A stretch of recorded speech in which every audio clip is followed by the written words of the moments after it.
and welcome to the Connection News. This is the TCC Connections feature show where we highlight stories that have appeared in our bi-monthly publication. Today, Jake White, our West Campus editor, joins me. We will be showcasing two stories that ran this season in the fall editions of the Connection. Thank you so much, Zach. TCC's I Can't workshops are a wonderful way to get students, as well as people from the community, into TCC and learning unique skills. On March 13th, Andres Franco from the Signature Symphony demonstrated the techniques of a professional conductor. The conductor of the TCC's Signature Symphony, Andres Franco, recently took some time to meet with students young and old to demonstrate just how a professional conductor actually leads an entire orchestra. Yeah, so we're here at the Center for Creativity, and I'm going to be doing a I Can't workshop on conducting. So we will learn what conductors do, a little bit of how the role of a conductor changed throughout the history, and then we'll get a little hands-on to see how people are able to make other people play together today. Franco's visit was a part of the I Can't workshops that take place on Mondays in spring at TCC's Center for Creativity. The workshops focus on subjects and skills that everyone, not just students, could possibly want to learn how to do. Easy, but if I do like this, it would be very easy to just focus on the tip of the baton. Franco went over the proper techniques and reasons conductors do the things they do. The children were even asked to help participate in the workshop. This is going to be 1, 2, 1, 2. Clapping helped keep everyone on beat, even if some felt they were not doing their best. He smoothly explained how the orchestra could interpret the exaggerated motions as vague as they may seem to the untrained eye.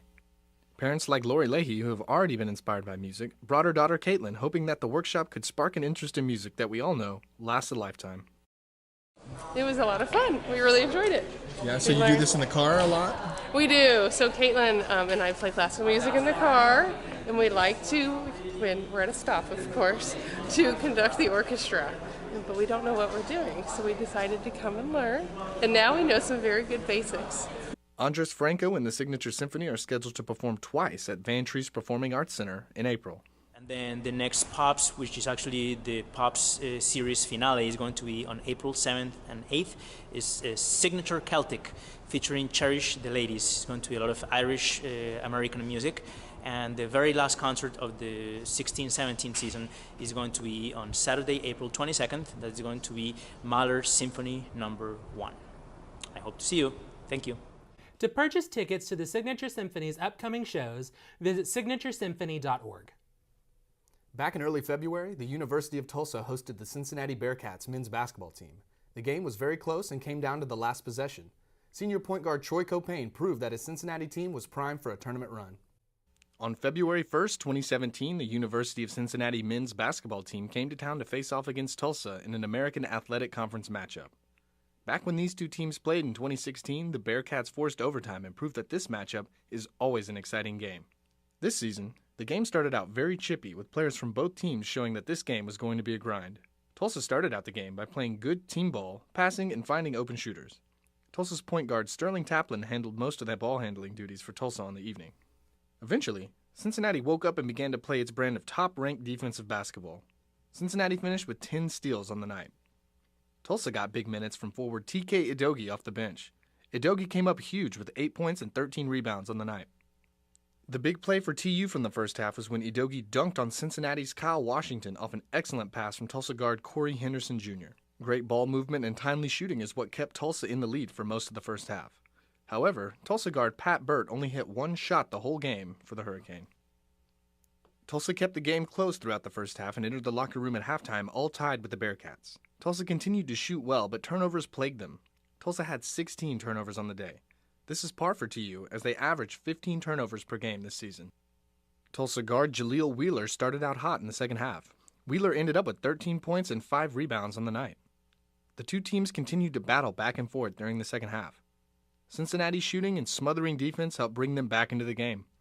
Bearcat guard Jacob Evans came up huge with a steal to help Cincinnati mount its comeback. Cincinnati was getting out-rebounded the entire game and finished with 28 boards to TU's 38. Bearcat forward Kyle Washington grabbed one of his 2 offensive rebounds and added a putback, bringing Cincinnati within 2 points and the score to 52-50 TU. With 43 seconds left, Cincinnati's senior point guard Troy Copain drove the ball to the basket, laid the ball up, was fouled, and with the help of a friendly bounce off the rim, converted the basket. Copain converted his and one to tie the game at 55 and gave Tulsa the ball back with a chance to win the game. Instead, Tulsa had different plans.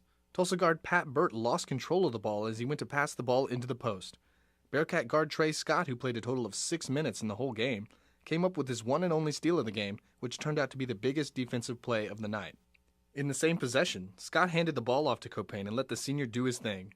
Copain squared up with Tulsa guard Sterling Taplin and canned a long jumper from the top of the key to give Cincinnati a 57-55 lead and eventually the win on the evening. On TU's last possession, Taplin stumbled down the court and lost possession of the ball as time expired.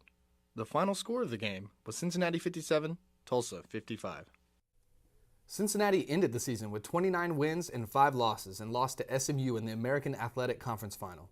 Cincinnati's excellent season was ended when it lost to UCLA in the round of 32 of the NCAA tournament.